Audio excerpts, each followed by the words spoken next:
ॐ नमो भगवते वासुदेवाय।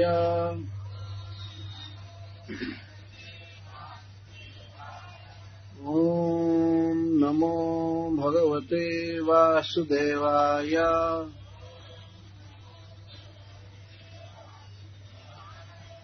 ॐ नमो भगवते वासुदेवाय।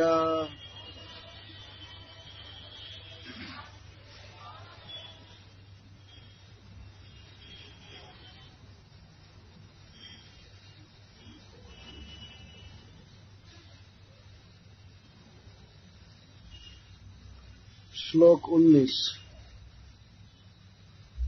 बालस्य नेह शरणं पितरौ नृसिंह।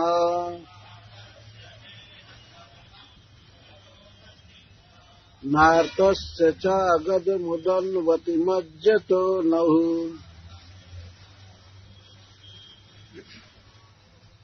तप्तस्य तत्प्रतिविधिर्यैहाञ्जश्रेष्ठा।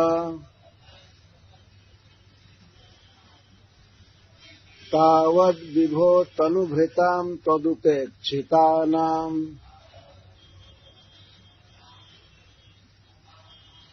बालस्य नेह शरणं पितरौ नृसिंह।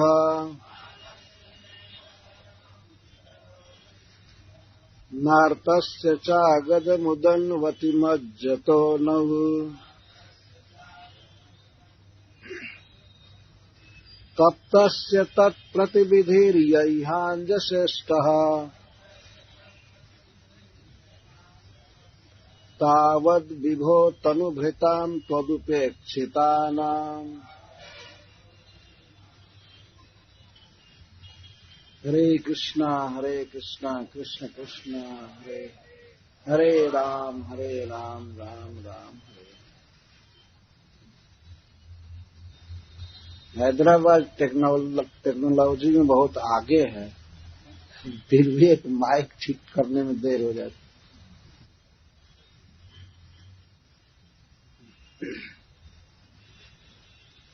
बालस्य, बालक का, न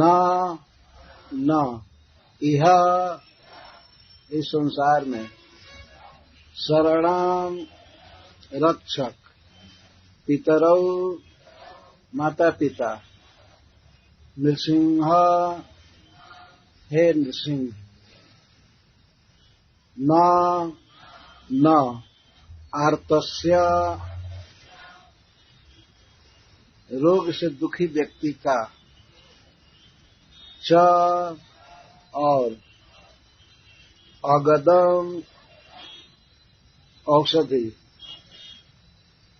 उदन्वती समुद्र में, मज्जतः डूबने वाले का, नौका, तब तस्य जो दुखी है उसका, तत्प्रतिविधि दुख मिटाने का उपाय, यह जो इह इस जगत में, अंजसा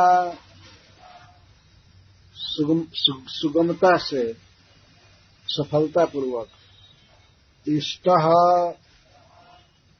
सिद्ध होता है, तावद तब तक, विभो हे सर्वसमर्थ, तनुभृतां शरीरधारियों का, त्वद आपके द्वारा, उपेक्षितानां उपेक्षित,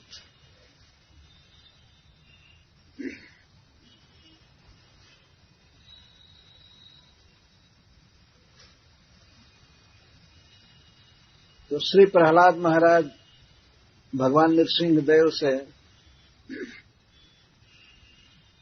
यह कहे कि हे प्रभु, मैं सकल योनियों में, शरीरों में दुख से दग्ध हूं। आप मुझे अपनी भक्ति का उपाय बताइए, दास्य युग दीजिए। इसका उपदेश कीजिए। अंत में उन्होंने ये कहा कि मैं आपकी लीला कथा को गाता रहूंगा तो आसानी से जीवन की समस्त कठिनाइयों को पार कर जाऊंगा।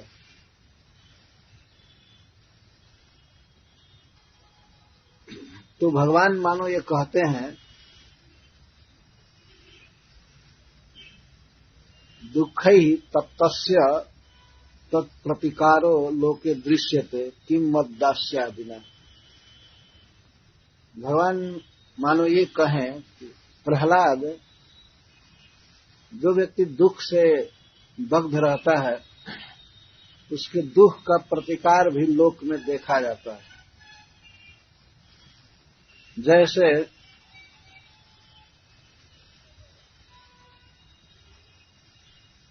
बच्चे कभी किसी प्रकार से दुखी होते हैं तो उनके रक्षक, उनके सहायक बच्चे के माता पिता होते हैं। माता पिता उसका दुख दूर करते हैं, खिलाते हैं, पिलाते हैं, पहनाते हैं, पढ़ाते हैं। और कोई समुद्र की यात्रा कर रहा हो, समुद्र में डूबने की संभावना रहती है, फिर भी सुदृढ़ नौका का आश्रय लेकर वह व्यक्ति पार हो जाता है, डूबता नहीं है। और किसी व्यक्ति को रोग ग्रसा है, रोगग्रस्त कर लिया है, तो वह व्यक्ति अच्छे डॉक्टर की सहायता से और उत्तम मेडिसिन से ठीक हो जाता है। दुख की दवा है। तो श्री प्रहलाद महाराज कहते हैं, प्रभु ये सब तभी काम करते हैं जब आप चाहते हैं। जब आप चाहते हैं कि माता पिता किसी बच्चे की रक्षा करें तब तो ये रक्षा कर पाते हैं, और नहीं तो यदि आप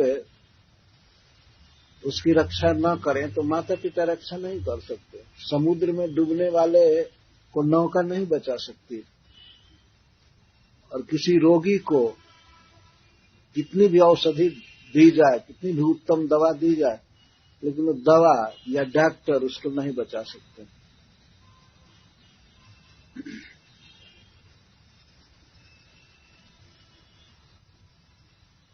एक बार एक डॉक्टर के पास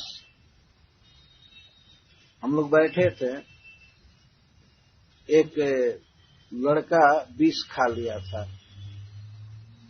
उस डॉक्टर के पास जब हम लोग ले गए उस लड़के को, तो लड़का वहां जाकर के ठीक हो गया। तो डॉक्टर बड़े गर्व से बोले कि हरे कृष्ण वाले भी, साधु भी अंततः डॉक्टर की शरण लेते।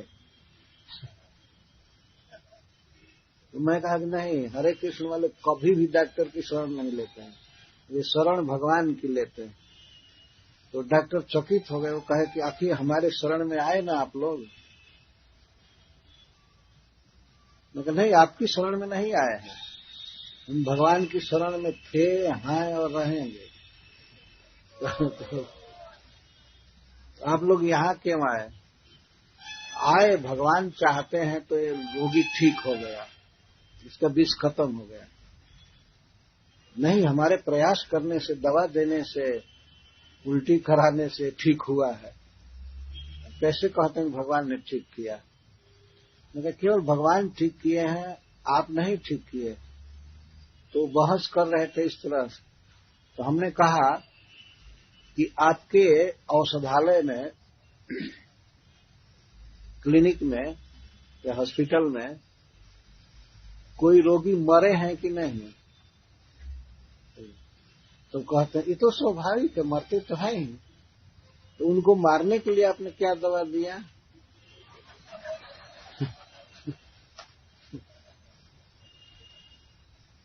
नहीं, मैं तो उनको मारने के लिए दवा नहीं दिया।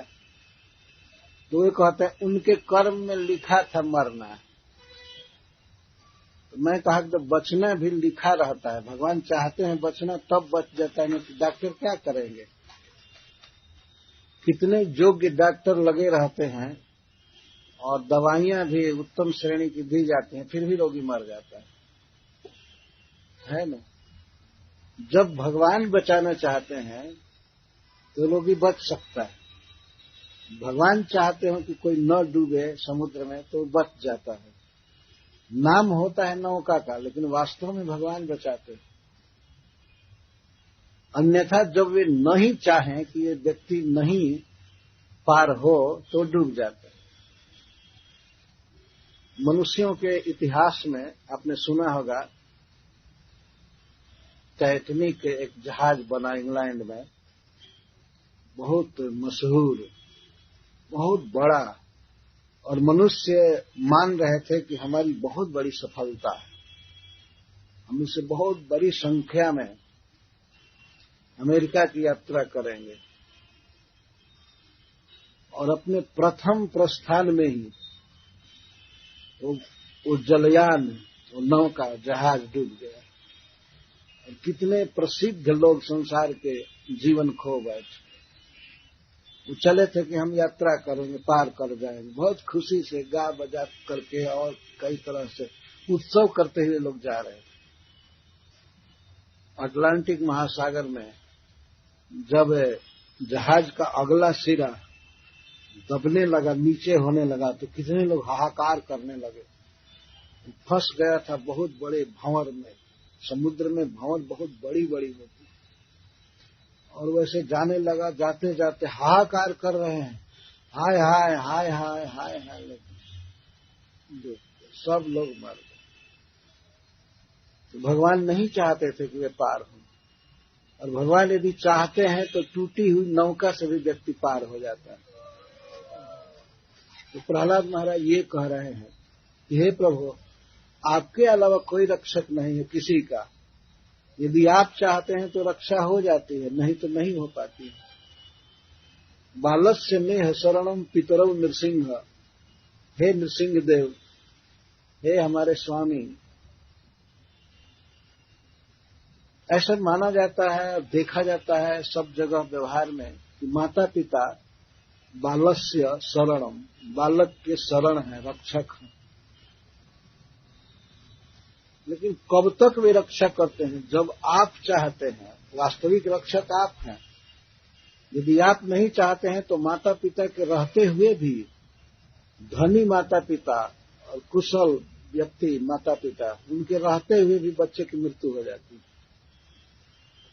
ये कुछ नहीं कर पाते। श्रीमद् भागवत में एक कथा है कि भगवान न चाहे तो माता पिता भी रक्षा नहीं कर सकते, बल्कि बच्चे के भक्षक हो जाते हैं, उसी को मारने वाले हो जाते हैं। अजिगर्त नाम का एक राजा हुआ, उसने अपने बच्चे को बेच दिया राजा हरिश्चंद्र के लिए। सुना सेठ उसका नाम था। बच्चे को बलि देने के लिए बेच दिया गया, और पिता ने बेच दिया। ये कथा है। लेकिन वह किसी तरह से मरा नहीं, उसकी बलि नहीं दी गई, बच गया। सुना से तो माता पिता तो रहते ही हैं, धन भी रहता है। कभी कभी देखा जाता है किसी दुख से बच्चे की रक्षा नहीं हो पाती। कितने माता पिता के सामने बच्चे मर जाते हैं, रक्षक नहीं होते। माता को माना जाता है कि रक्षिका है, पिता को माना जाता है रक्षक है। लेकिन आज के युग में तो देखा जाता है कि माता पिता ही अपने गर्भ में आए हुए बच्चे को मार देते हैं। ये रक्षक है? रक्षक नहीं है।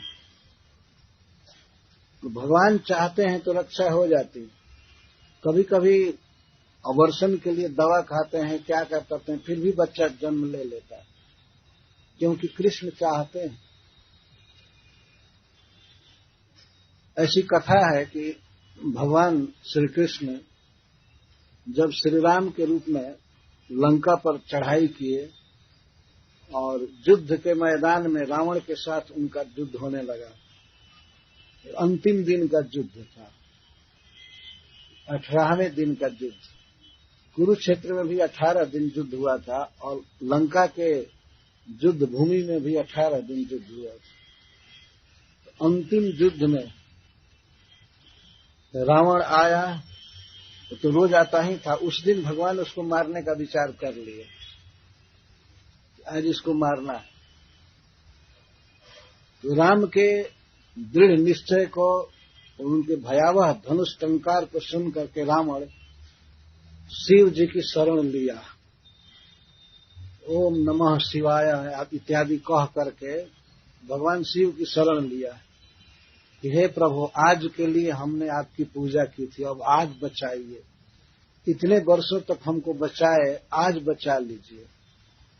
तो भगवान शिव रावण की प्रार्थना सुन करके और समाधिस्थ होते जा रहे थे। लगता है वो रावण की बात सुन ही नहीं रहे, सुन करके भी अनसुनी कर रहे थे।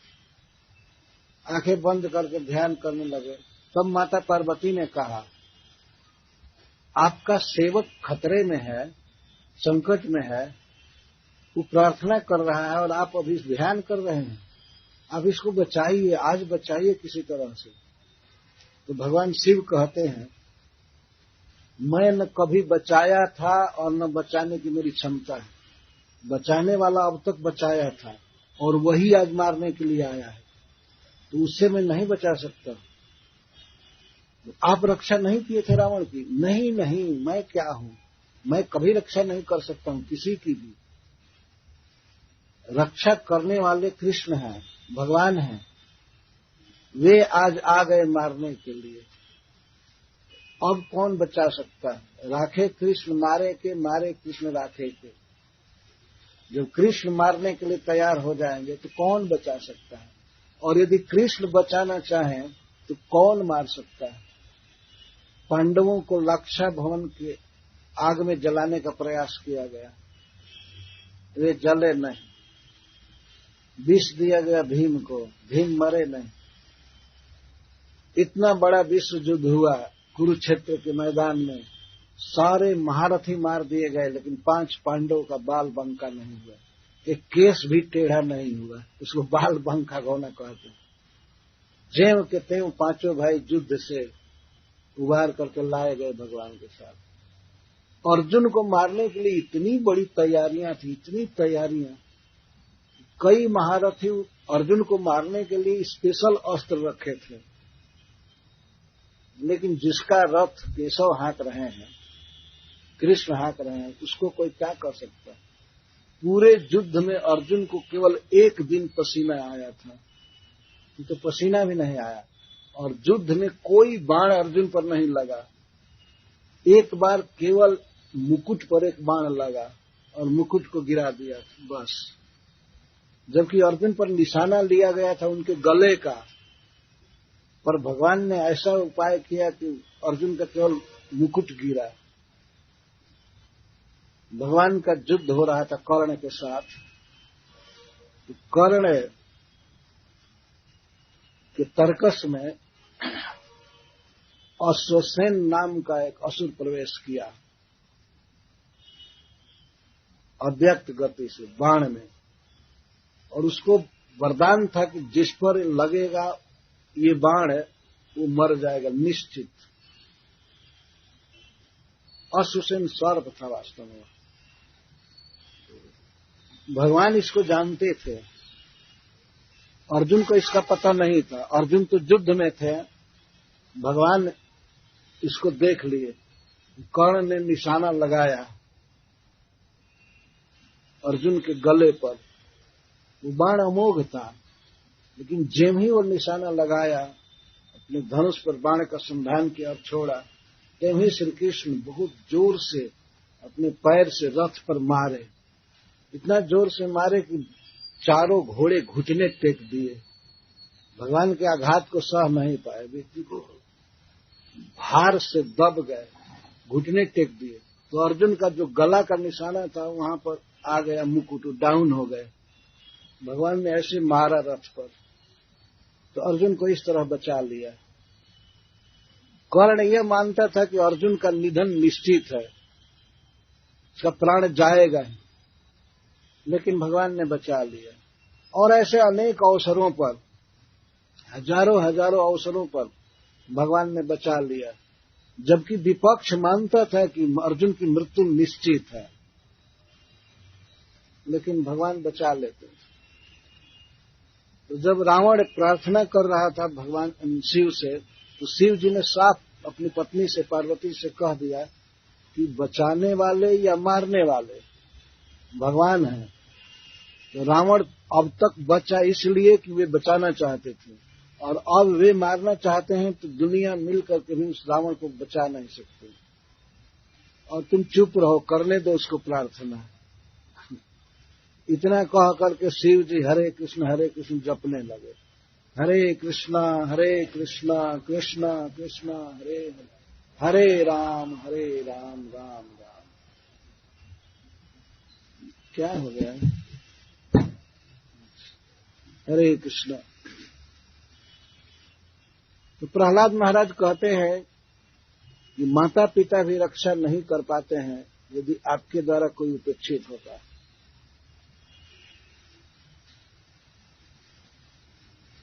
और आर्तस्य, भगवान नहीं चाहते हैं तो उत्तम मैकेनिक के, मिस्त्री के होते हुए भी माइक काम नहीं।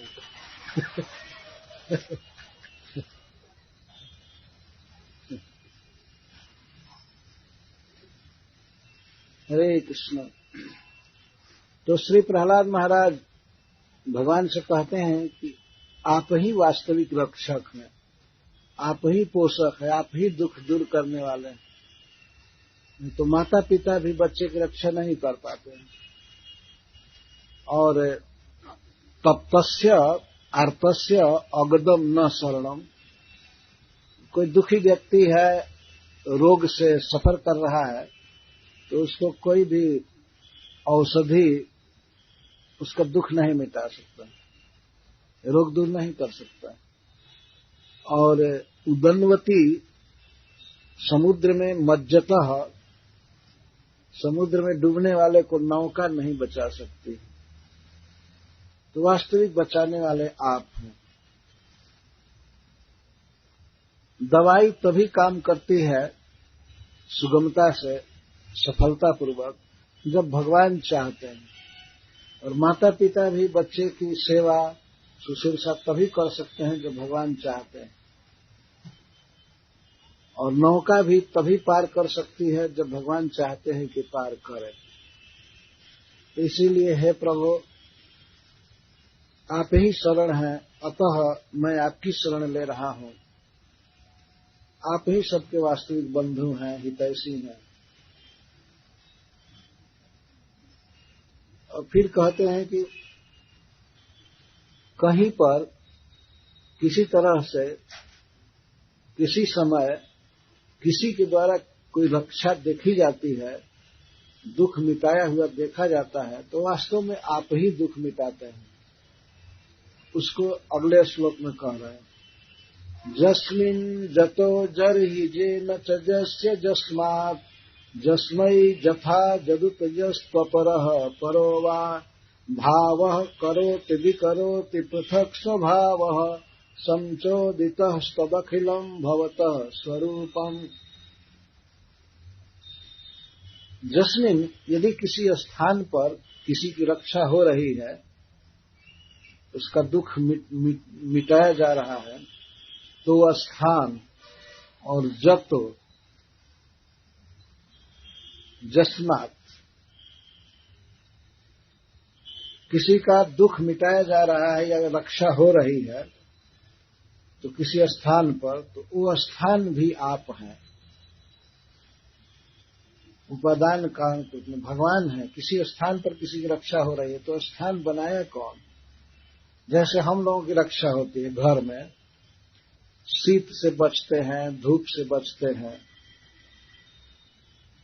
कई प्रकार के कष्ट से बच जाते हैं। कोई घर में है, ताला बंद है तो बंद बच जाता है। लेकिन घर है क्या? घर भी भगवान की बहिरंगा शक्ति से बना हुआ है। भूमि से दीवार बना है, ईंट से या सीमेंट से, ये सब वस्तुएं। प्रहलाद महाराज कहते हैं कि ये भवतः स्वरूपम, आपका ही रूप है, आप ही रक्षा करते हैं। या मान लीजिए कोई डॉक्टर किसी की रक्षा कर रहा है, चिकित्सा कर दिया, सफलतापूर्वक हो गया, तो डॉक्टर दवा अपने पेट से नहीं निकालता है ना। दवा कैसे बनी है, उसका उपादान कारण क्या है, वो किसी पौधे से या जैसे तैसे वो बना हुआ है, वो भगवान की ही शक्ति है, बहिरंगा शक्ति। या उसको दूध पिलाया जाता है, कुछ पिलाया जाता है, तो दूध भी भगवान का है, भगवान का स्वरूप है, मतलब भगवान की बहिरंगा शक्ति का उत्पादन है। तो कहीं पर किसी घर में, स्थान में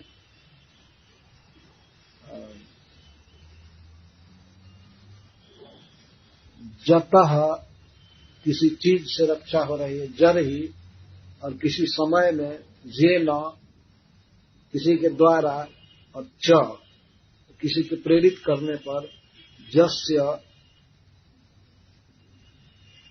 किसी के द्वारा, जस्मात्, और जिससे, जस्मई, जिसके लिए, जथा, जिन प्रकारेण, जत, जो भी अभिप्सित है। तो यह स्तोपरः परोवा, या कोई देखा जाता है कि अपर व्यक्ति रक्षा कर रहा है। अपर का अर्थ है न पर, जैसे अर्वाचीन, आधुनिक काल, माता पिता रक्षक हैं बच्चे के, या परः ब्रह्मा आदि, ब्रह्मा जी या कोई देवता रक्षा कर रहे हैं।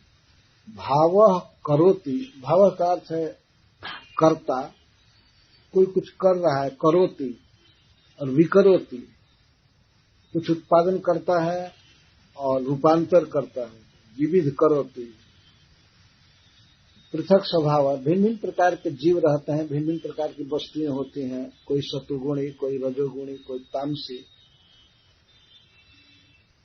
संचोदित तदखिलम भवतः स्वरूपम, जो कुछ भी है वास्तव में आपका रूप है, भगवान के अलावा कुछ है नहीं। इसका अर्थ है कि भगवान की शक्ति का ही उत्पादन सब कुछ है। कोई व्यक्ति किसी की रक्षा कर ही नहीं सकता है। जैसे डॉक्टर का उदाहरण दिया जा रहा है, यदि डॉक्टर यह माने कि हमने रक्षा किया और जिस कारण से वो हेवी फीस लेता है, उसके पास जो बुद्धि है, वो बुद्धि भी भगवान का ही दिया हुआ है। बुद्धिर्बुद्धिमतामस्मि, जिस यंत्र से वो चिकित्सा करता है, या शल्य चिकित्सा, सर्जरी करते हैं, तो सर्जरी वो अपने दांत से, अपने अंगुली से नहीं कर सकता है। कुछ कैंची चाहिए या कुछ काटने के लिए चाहिए, वो किसका है? वो भगवान का दिया हुआ। दवा भी भगवान दिए, स्थान भी भगवान दिए, जहां भी उसकी दवाई होती। तो नौका से कोई बच जाता है तो नौका है क्या? नौका काठ का बना हुआ है, तो वो भी भगवान का उत्पादन है। तो माता पिता बच्चे की सेवा करते, खिलाते पिलाते सब है, लेकिन खिलाते पिलाते क्या है? तो भगवान की ही शक्ति से दूध बनता है माता के हृदय में। भगवान जब चाहते हैं दूध बने तभी बन सकता है। बच्चा जब बड़ा हो जाता है तो चाहने के बाद भी माता के स्तन में दूध नहीं बन सकता है। बच्चे के लिए मां के स्तन में दूध की व्यवस्था पिता नहीं करते हैं। उस बच्चे के पिताजी कुछ व्यवस्था नहीं करते हैं कि मां के स्तन में दूध भरा जाए, और मां भी व्यवस्था नहीं करती है। मां के स्तन में दूध भरता है तब तक जब तक बच्चा छोटा रहता है, जब तक वो रोटी नहीं खा सकता, भात नहीं खा सकता, दांत नहीं है, तब तक उसके लिए आहार की व्यवस्था है, भगवान की व्यवस्था है। ये माता पिता की व्यवस्था नहीं है, न तो परिवार की और न तो सरकार की, किसी की व्यवस्था नहीं है। किसी स्त्री के स्तन में दूध भर देना, बताइए किस संघ का काम है? कौन कर सकता है इसे? तो वो सारी व्यवस्था भी भगवान की है, जो भगवान ही रक्षक हैं, पोषक हैं। तो यहाँ 7 विभक्तियां लगाई गई हैं। स्थान, इसको अधिकरण कहते हैं संस्कृत में। कोई भी क्रिया होती है तो उसके लिए स्थान होता है, अधिकरण, 7वीं विभक्ति है। और जर ही जिस समय में, यह भी एक अधिकरण ही है।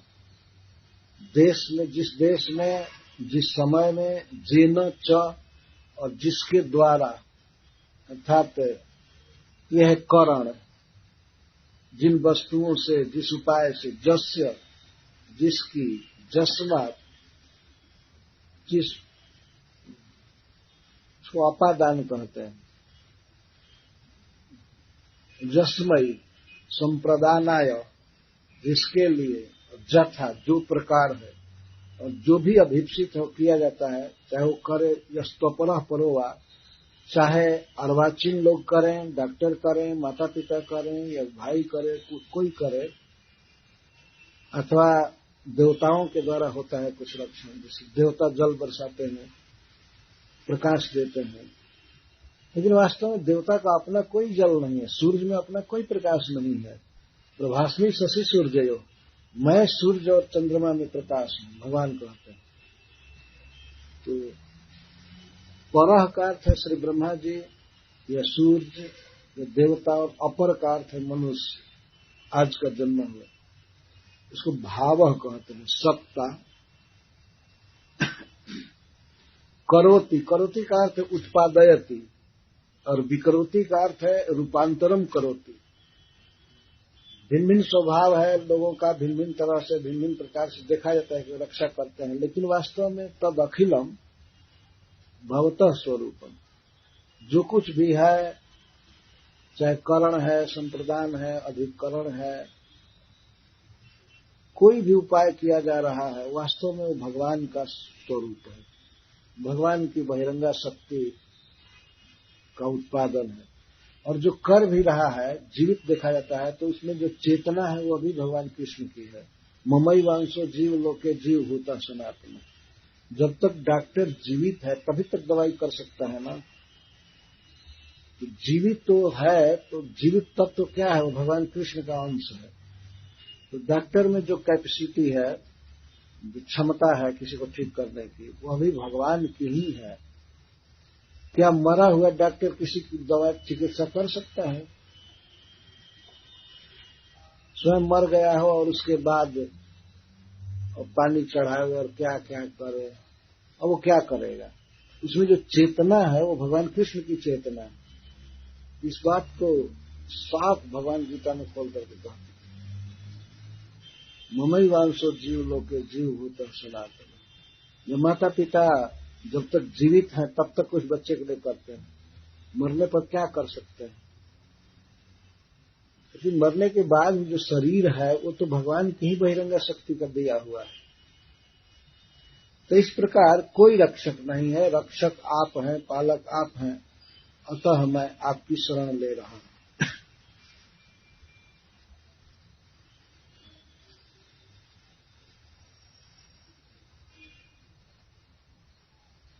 माया मनः सृजति कर्ममयम् बलीय कालेन चोदित गुणानुमतेन पुंसः छंदोमयम् जदजयार्पित शोधशालम् संसार चक्र मज कोटि तरे तदन्य। कोई रक्षक नहीं है, क्योंकि सभी संसारी हैं, जन्म मरण में फंसे हुए हैं। जैसे सर्प से ग्रस्त व्यक्ति दूसरे सर्पग्रस्त व्यक्ति की रक्षा नहीं कर सकता, इसी तरह से इस संसार में कोई भी रक्षक नहीं है।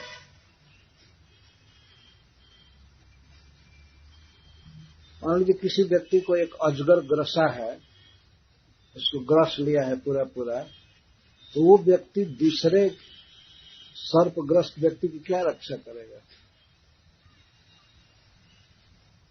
नहीं कर सकते। ये काल जो है सर्प की तरह, अजगर की तरह धीरे धीरे निगलता है।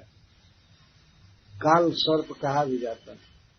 कोई मान लीजिए 40 वर्ष का है, कोई 50 वर्ष का है, कोई 60 वर्ष, कोई 70, कोई 80, 90, 100, तो जितने वर्ष का हुआ इसका अर्थ काल रूपी सर्प उसको उतना ग्रस लिया है। सबको ग्रसा है। मान लीजिए 10-20 आदमी कहीं पर हो और सबको अजगर अलग अलग ग्रसा है, और उस समय कोई अजगर से ग्रस्त व्यक्ति दूसरे अजगर ग्रस्त व्यक्ति से पूछे हाउ आर यू, तो वो कहेगा ओके आई एम फाइन, मैं बिल्कुल ठीक हूं। क्या ठीक है वो? समाचार पूछने पर सभी कहते हैं ठीक है, हाँ बिल्कुल ठीक है। बिल्कुल ठीक नहीं है। अब जब पूरा सिर ग्रस लेगा तब अठीक होंगे। तो ठीक है, हाँ ठीक है, ठीक है, ठीक है, कहना चाहिए यही, लेकिन विचार भी करना चाहिए कि हमारी दशा क्या है। हम जिसको अपना रक्षक मानते हैं, माता पिता को, डॉक्टर को या मल्लाह को, वे सभी मृत्यु के पंजे में हैं, संसारी हैं। केवल भगवान ऐसे हैं जो मृत्यु से ग्रस्त नहीं हैं, अमर हैं, नित्य मुक्त हैं। वे किसी को बचा सकते हैं और कोई बचा ही नहीं सकता। मान लीजिए सांप यहां तक 2 आदमी को ग्रसा है, यहां तक अजगर, और ये व्यक्ति पूछ रहा है दूसरे को, उसको भी सांप उसी तरह से ग्रस लिया। ओके ठीक है, चिंता मत कीजिए, डोंट वरी, मैं आपको बचाऊंगा। अरे तो अपने को तो बचाओ ना, उसको बचाओगे। इसी तरह से संसार में कई लोग हैं जो कहते हैं हम बचा लेंगे तुमको, तो अपने को तो बचाओ। श्रीमद् भागवत में कहा गया है कि जो व्यक्ति भगवान विष्णु की शरण छोड़ करके दूसरे की शरण लेता है, तो उसका प्रयास वैसा है कि कोई मूर्ख व्यक्ति कुत्ते की पूंछ पकड़ करके सागर पार करना चाहता है। कोई मान लीजिए कुत्ता है और समुद्र के किनारे 2-3 मीटर तक तैर रहा है समुद्र में, तो कोई समुद्र को पार करने की इच्छा वाला व्यक्ति किसी जहाज का, जलयान का सहारा न ले और सोचे कि अच्छा गुरु मिल गया हमको, इसकी पूंछ पकड़ करके समुद्र पार करेंगे। क्या वो पार करेगा? ऐसे लोग भगवान की महिमा नहीं गाते हैं, कभी कभी अपनी बड़ाई करवाते हैं खूब, कि गुरु जी परमात्मा है, अविनाशी हैं, ये हैं वो हैं, और उसकी पूंछ पकड़ते हैं, उससे दीक्षा लेते हैं। वो क्या पार करेगा? वो स्वयं ही मर जाएगा, 2-4 मीटर जाकर के गज से डूब जाएगा, और वही डूबेगा तो उसका शिष्य कैसे जिएगा, कैसे पार होगा? इसमें भागवतम कह रहा है एकमात्र पार करने वाले श्री कृष्ण हैं। जो इस बात को कहे वास्तव में वही गुरु होता है, जो भगवान की महिमा का बखान करे। आजकल बहुत से जनता में अधिकांश लोग ऐसे निर्बुद्धि हैं जो ऐसा मान लेते हैं कि किसी मनुष्य की ही शरण लेंगे, इसमें और भगवान में क्या अंतर है? बहुत अंतर है। प्रहलाद महाराज ये सब बातें कह रहे हैं। आज हैदराबाद मंदिर में क्लास हुआ तो उसमें ध्रुव महाराज बता रहे हैं कि भगवान में और जीव में कितना अंतर है। इस श्लोक में बताया बहुत अंतर है।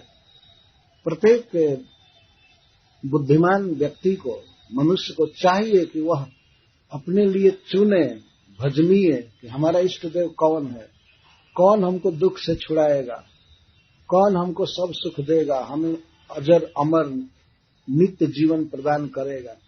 वो है भगवान, भगवान श्री कृष्ण, भगवान श्री विष्णु है। और ये देवी देवता या मनुष्य उसको नहीं सुख दे पाएंगे, नहीं बचा पाएंगे। इसी बात पे कह रहे हैं।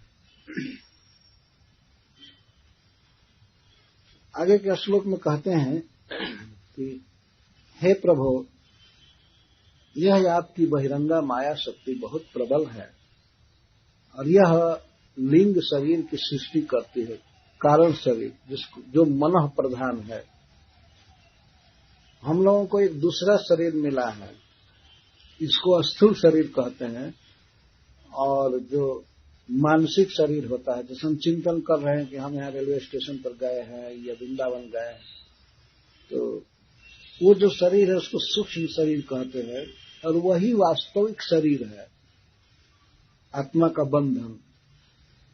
तो आपकी माया शक्ति लिंग शरीर का निर्माण करती है, मन बुद्धि और अहंकार से बना हुआ शरीर देती है।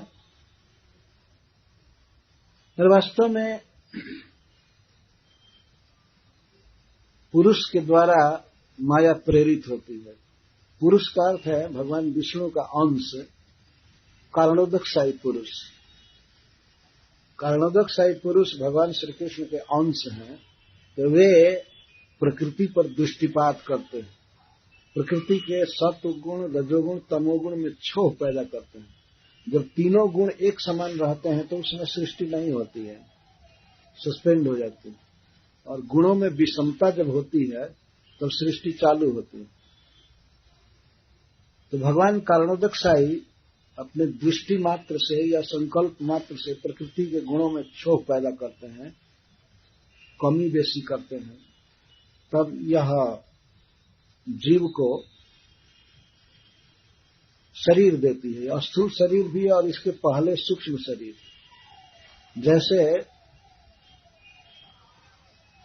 हम लोग देखते हैं फोटो, कैमरे में फोटो बनता है, तो एक फोटो आता है बाद में साफ कराने पर, और उसके पहले ही फोटो बन जाता है जिसको नेगेटिव कहते हैं। वही आधार होता है उस फोटो का।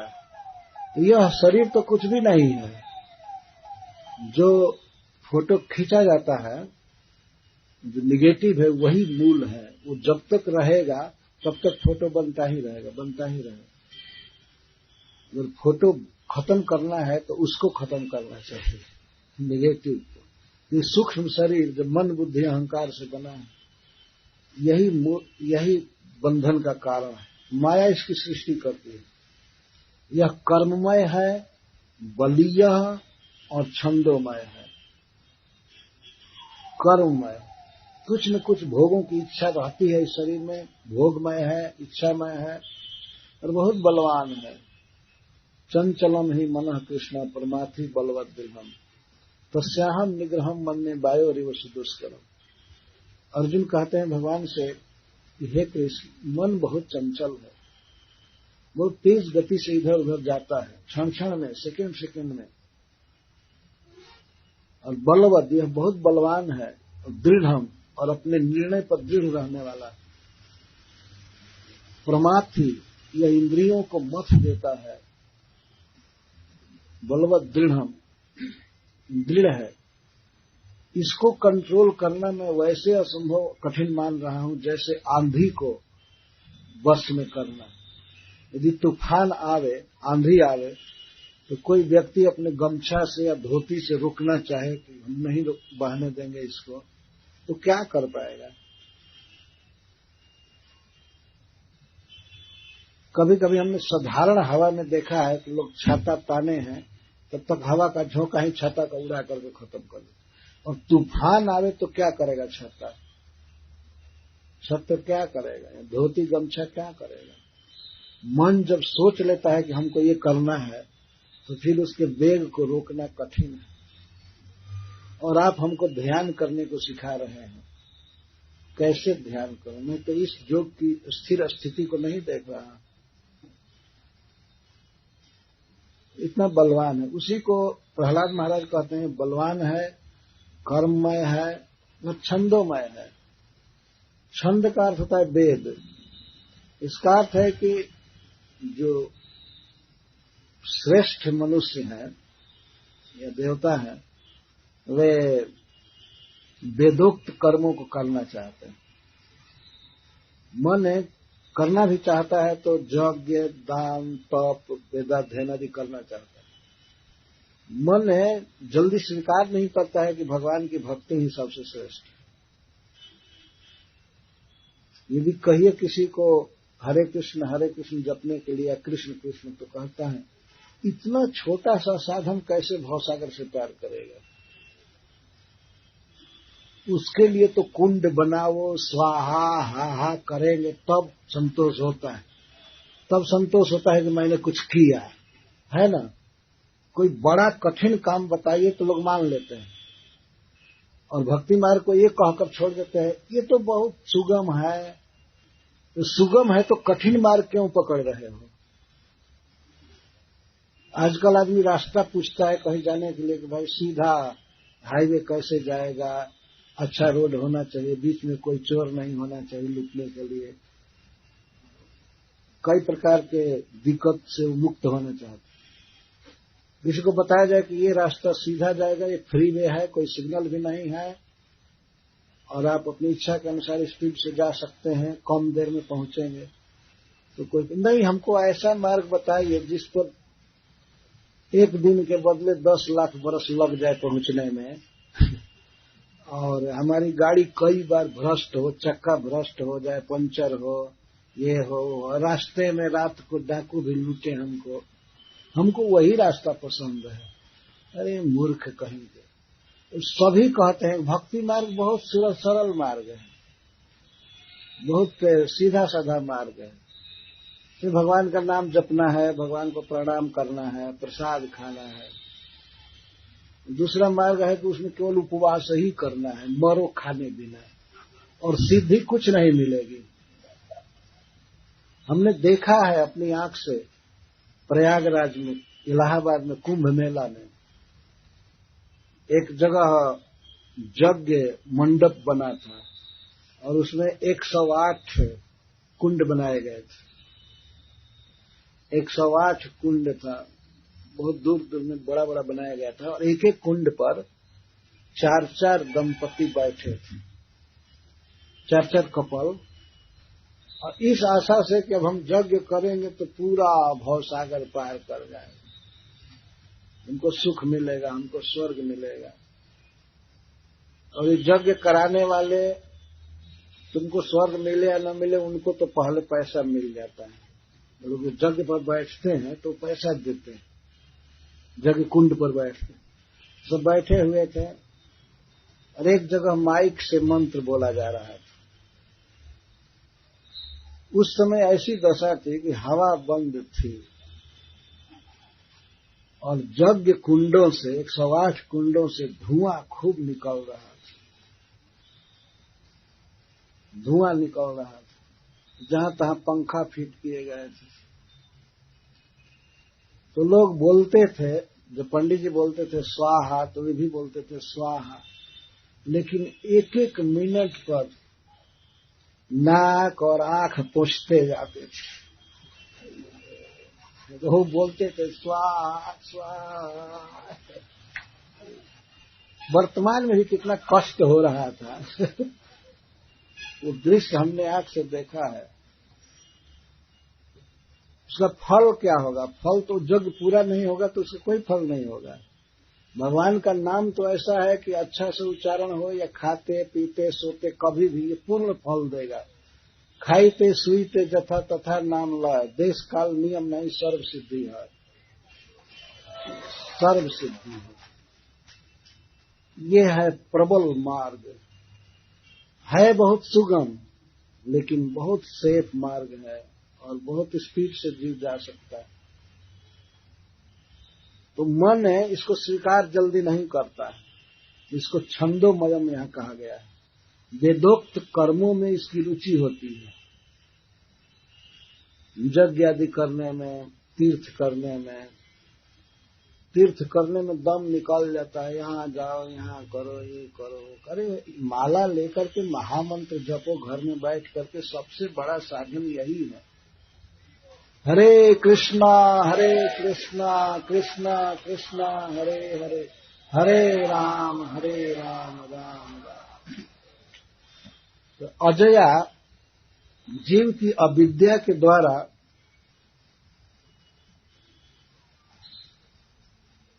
अर्पित है। षोडशारम, 16 इसके अरे हैं, 11 इंद्रियां और 5 महाभूत, 16 कहे जाते हैं। यद्यपि भगवान की सृष्टि है, परंतु जीव भी अपने तरफ से सृष्टि करता है। जितने भी शरीर हैं ये सब भगवान की शक्ति के बनाए हुए हैं, लेकिन इन शरीरों में जीव मम बुद्धि, अहम बुद्धि, हम भोक्ता हैं, हम पालक हैं, हम रक्षक हैं, हम स्वामी हैं, ये भावना करता है। इसी को श्रीपाद शंकराचार्य ने कहा है कि यह मिथ्या है।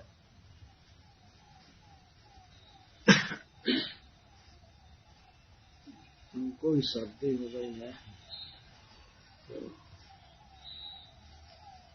श्रीपाद शंकराचार्य जी लिखे हैं कि ब्रह्म सत्यम जगत मिथ्या, ब्रह्म सत्य है, जगत मिथ्या है।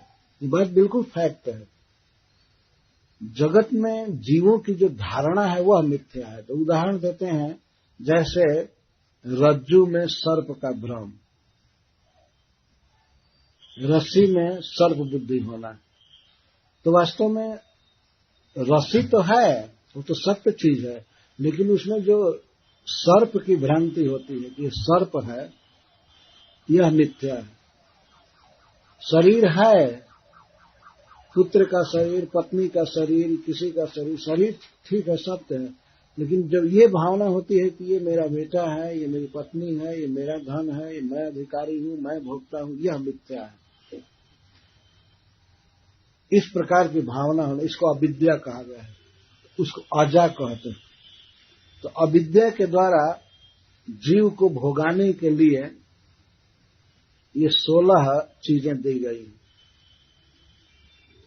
11 इंद्रियां मन से और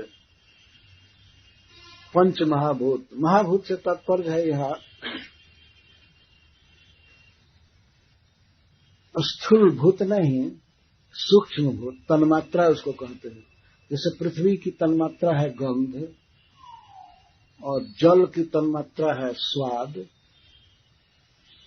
अग्नि की तन्मात्रा है रूप, और वायु की तन्मात्रा है स्पर्श, और आकाश की तन्मात्रा है शब्द। 11 इंद्रियों की सहायता से जीवात्मा शब्द, रूप, रस, गंध, स्पर्श इसी को भोग रहा है, लगा हुआ है। किसी का वो स्पर्श करना चाहता है, जीवात्मा कर रहा है, फंसा हुआ है इस तरह माया के द्वारा। वो समशीतोष्ण वायु का स्पर्श चाहता है, गर्म हवा नहीं चाहता है, बहुत ठंडी हवा नहीं चाहता, तो एसी लगाता है। एसी के द्वारा अनुकूल हवा को स्पर्श करना चाहता है, किसी को देखना चाहता है। बिल्कुल भ्रम में है, माया में है, देखने से कोई सुख नहीं होगा। लेकिन आप तो सुनते ही हैं, चारों तरफ ये बोर्ड लगे हुए हैं कई प्रकार, देखने के लिए सिनेमा भवन है या क्या क्या देखने के लिए दृश्य देखना चाहता है, भोगना चाहता है। नेत्र इंद्रिय के द्वारा इन दृश्यों को देखना चाहता है। क्या होगा देखने से? देखने से और गर्त में जाएगा व्यक्ति। देखना चाहता है, सुनना चाहता है, अनेक प्रकार के संगीत या और बातें। किसी किसी की बात को बहुत कान लगा करके सुनता रहता है। कभी कभी लोग रात रात भर देखते रहते हैं सिनेमा आदि, रात रात भर बात करते रहते हैं। जीव की दशा है, षोडश विकार कहते हैं। 5 तन्मात्रा और इंद्रियां के द्वारा जीव इस तरह से भोगा करता है। नासिका से सूंघता है, कान से सुनता है, और पूरे शरीर से, जिसमें स्पर्श इंद्रिया है, मढ़ा गया है शरीर, उसे छूता है, अनुभव करता है, और उसी में हर्ष विषाद का अनुभव करता रहता है। कोई चीज खाता है तो उसमें भी हर्षित होता है या रोता है। हमने देखा है कभी कभी लोग बहुत तीखा मिर्च खा लेते हैं तो रोते रहते हैं, फिर भी खाते रहते हैं, सी सी करते हैं, सी सी। और कोई पूछता है कैसा मिर्च है, बहुत कड़ा है, और फिर भी खाते रहते हैं। तो कोई चीज खाते हैं दुखी होते हैं, कोई चीज कठोर चीज, गलत चीज, रूखा बासी सड़ा हुआ खाते हैं तो दुखी भी होते हैं, तो कोई चीज खा करके बहुत प्रसन्न होते हैं। एक बार की घटना है राधा कुंड की, जाड़ा का दिन था और हम लोग वहां पर वृंदावन के रोड पर राधा कुंड में कोई टेम्पू जोह रहे थे कि कोई आएगा तो निकलेंगे, बिल्कुल भोर का समय था। और एक व्यक्ति बैठे थे, एक दुकान खुली चाय की, चाय वाला चाय बनाया तो 2 लाभ हुआ। जाड़ा में अग्नि तापने का मौका मिला उनको, एक व्यक्ति को आग भी तापने लगे और गरम गरम चाय मिला उनको। तो चाय पीते पीते वो व्यक्ति अपने मित्र से कहता है, यार मजा आ गया। बहुत बोले, लगा कि जैसे उनको साम्राज्य मिल गया हो, यार मजा आ गया। तो आग तापने को मिला और भीतर भी गर्मी चाय के द्वारा गई। इतना खुशी से वो बोले कि यार मजा आ गया। तो इस तरह से कोई कोई दृश्य देखकर, कोई चीज खा करके, कोई चीज छू करके, सुन करके मजा आ जाता है, और कभी कभी बहुत दुख का अनुभव करता है, दुख का अनुभव। कोई कोई बात सुन करके कोई कोई लोग दुख का अनुभव करते हैं। मान लीजिए कोई नेता भाषण कर रहा है और उसके विपक्ष के लोग बैठे हो सुनने के लिए, तो उनको तो दुख ही होता है उसके भाषण से, है ना। सब प्रतिपक्ष कोई हो तो उसको दुख होता है, और जो अपने पक्ष के लोग हैं वो लोग खूब खुशी मनाते हैं, बहुत अच्छा बहुत अच्छा। तो इस तरह सुख दुख का अनुभव करता है जीव। शब्द तो है, सत्य है, दृश्य भी सत्य है, लेकिन उसमें अनुकूल प्रतिकूल की जो भावना करता है जीव, यह मिथ्या है, यह भ्रम है। ये शरीर है लेकिन हम शरीर नहीं हैं, हम शरीर में हैं, यह मानना चाहिए। लेकिन जो मानता है कि मैं देह हूं, मैं ये हूं, मैं काला हूं, मैं गोरा हूं, मैं ऐसा हूं, छोटा हूं, बड़ा हूं, मैं अमेरिकन हूं, मैं भारतीय हूं, मैं इंग्लैंड का हूं, ये सब मिथ्या है। शरीर भी कोई इंग्लैंड का या भारत का नहीं है। शरीर पांच भौतिक है, पंच तत्वों से बना हुआ है सबका शरीर, और आत्मा भगवान कृष्ण का दास है। और बीच में जो उपाधियां हैं, मैं ये हूं, मैं वो हूं, मैं ये सब मन करता है। तो यह संसार चक्र का जो रूप है, वास्तव में मन ही संसार चक्र है। तो इस संसार चक्र को हे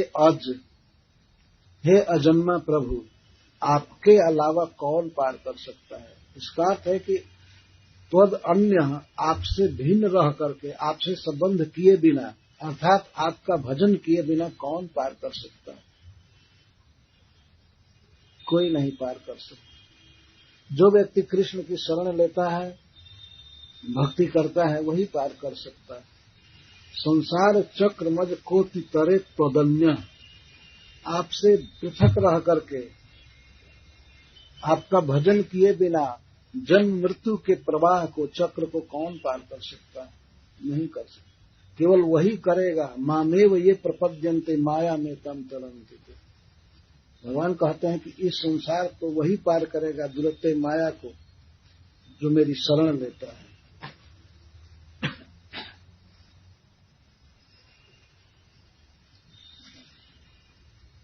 तो भगवान ने पूछा प्रहलाद महाराज से, जब मेरा भी माया के साथ संबंध है, मैं माया पर दृष्टिपात करता हूँ, माया के गुणों को कंट्रोल करता हूँ, तो माया से संग है ना, फिर तुमसे हमारी क्या विशेषता है, किस माने में मैं श्रेष्ठ हूँ। तब प्रहलाद महाराज कहते हैं, स्वत्वं हि नित्य विजितात्म गुण स्वधाम्ना कालो वशीकृत विसृज्य विसर्ग शक्ति चक्रे विशिष्ट मदये स्वरसोडसारे निष्पीड्यमान उपकर्ष विभो प्रपन्नम। हे प्रभु, आप माया के गुणों को विजित बस में रखे हैं। सत्वगुण, रजोगुण, तमोगुण सब आपके अधीन है, कैसे? स्वधामना, अपनी चित्त शक्ति के द्वारा, स्वरूप शक्ति के द्वारा आप माया के गुणों को अपने वश में रखते हैं। और वास्तव में आप काल हैं, काल आपकी इच्छा है। तो जितनी भी वस्तुएं रची जाती हैं, विसर्ग कहते हैं इनको, कार्य और विसर्ग, सृष्टि के जो भी साधन हैं, जो वस्तुएं सृष्ट होती हैं, बनाई जाती हैं, और सृष्टि बनाने में जिन वस्तुओं का उपयोग होता है, ये सारी आपकी शक्तियां हैं। आप इन शक्तियों को लेकर के जगत की सृष्टि करते हैं। तो हे प्रभु, इस संसार चक्र में मैं फंसा हूं, जन्म मृत्यु के प्रवाह में पड़ा हूं, और मैं उस तरह से पीसा जा रहा हूं जैसे कोल्हू में इक्षु दंड पेरा जाता है। आप लोगों में से बहुत लोगों ने देखा होगा गन्ना कैसे पेरा जाता है।